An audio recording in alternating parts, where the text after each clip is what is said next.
everybody, welcome back to Record-ology. Okay, today we are going to begin a new series of shows that we're going to be doing on and off throughout this year, looking back at record players we've reviewed 1 year later to see how they're performing, how I like it, what issues I've had, if any, and kind of give you an update and sort of a part two and really see how they've held up over time. So, without further ado, let's check out the Crosley C-100.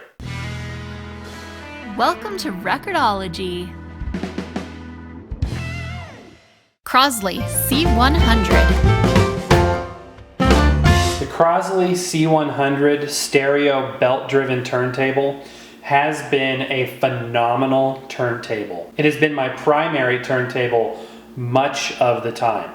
This turntable, along with the Crosley C-200, the Crosley DJ-100, the Crosley C8, the Audio-Technica LP60, the Audio-Technica LP120, and others all come from the same factory, which is hand-pin turntables, and they do a fantastic job. Okay guys, I'm going to go sort of piece by piece through this entire record player and let you know how it's performed for me, if there's any issues, or basically just what my comments are a year later. First, let's talk about the dust cover. As you can see, there are some scratches. I noticed that dust covers in general are very prone to scratching. This one seems to be no different. That being said, I am guilty of putting things on top of it, and that's a no-no. So really nothing beyond what I should expect in that regard. That being said, it's worked really well to keep the dust out, and that's really its job. Okay guys, so the start and stop switch, the on and off switch, and the strobe light have all functioned perfectly. I've never had a single issue. Definitely a good solid click. It hasn't worn out. Same thing with the switch. When you turn it, it still has a good snap. No issues whatsoever. In fact, the strobe function has worked really well. I have had no issues whatsoever. It's been a great feature to have. And I'm adjusting the pitch slider right now. As you can see, it's very responsive to that, and it really allows you to lock in that speed perfectly. The 45 adapter in the back is everything that you would want it to be. It is, a hollow plastic piece, but it does its job very well, and I like having a recess built into the turntable for it to live in. The speed selector switches and the corresponding lights have always worked perfectly.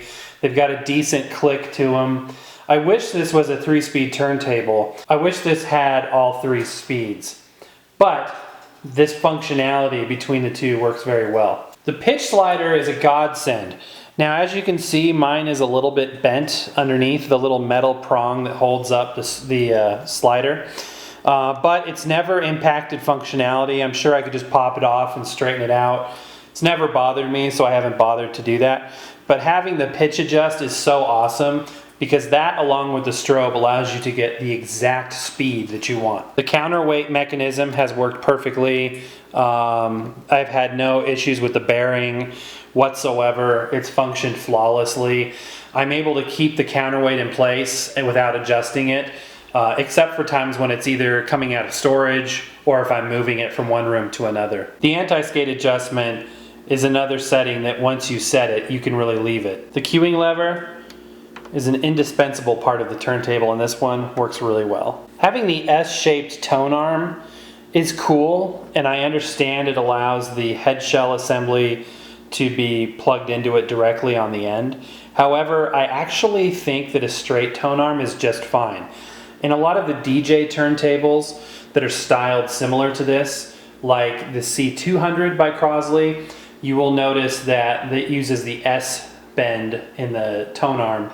However, a lot of the highest end turntables will use a straight tone arm, and that's probably my preference. The head shell assembly, being standards based, has been awesome. I have taken the opportunity to upgrade the cartridge to the Ortofon OM5E, which is an elliptical stylus. Do I notice a huge difference between the elliptical OM5E and the standard Audio-Technica cartridge that it shipped with? No, not really. It will track more accurately than a conical stylus, but again, for me, I don't notice an obvious difference. However, the sound quality on the OM5E is excellent. And the head shell assembly makes replacing and upgrading cartridges very easy. If you see this little thing right here, that is where some of the turntables that come out of the handpin factory would put a cueing light.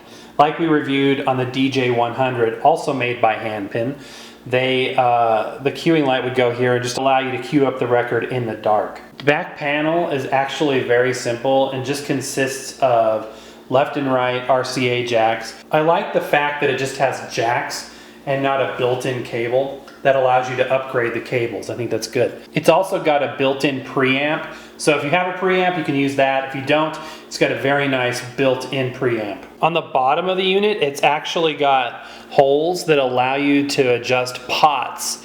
And those pots will allow you to adjust the speed of the 33 and the 45 setting, which allows you to calibrate your pitch slider. Okay, so in terms of the platter, the steel platter has zero wobble whatsoever. It's been absolutely fantastic.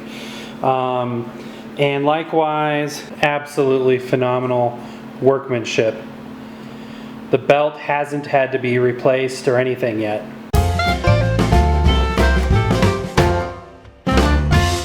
Okay guys, so if you are interested in owning a Crosley C-100, I've got great news for you. They've lowered the price on Amazon drastically. If you click on the link in the description below, you can snag one of these beautiful machines for a very, very good price, and I would definitely encourage you to do so. Alright guys, as always, thank you so much for watching. Happy record hunting. We'll see you next time. Thank you for watching Record-ology.